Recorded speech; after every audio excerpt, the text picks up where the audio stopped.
You are looking at Julian's pronunciation guide, where we look at how to pronounce better some of the most mispronounced words in the world, like this other curious word. But how do you say what you're looking for today?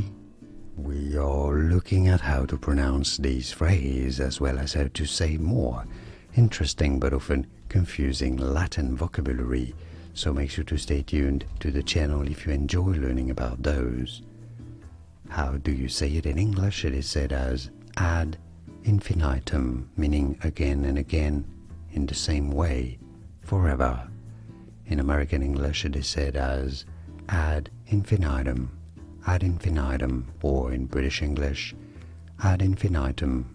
And now you know. More videos here on how to pronounce more Latin expressions that many get confused by. You won't anymore after watching those. Like and subscribe if you found this video useful. Like it at least, it really helps. Thanks for your support and thanks for watching. Here are more videos on how to pronounce more confusing words and names too many mispronounced. Like this video if you found it useful. I appreciate your support. I'll see you soon and thanks for watching.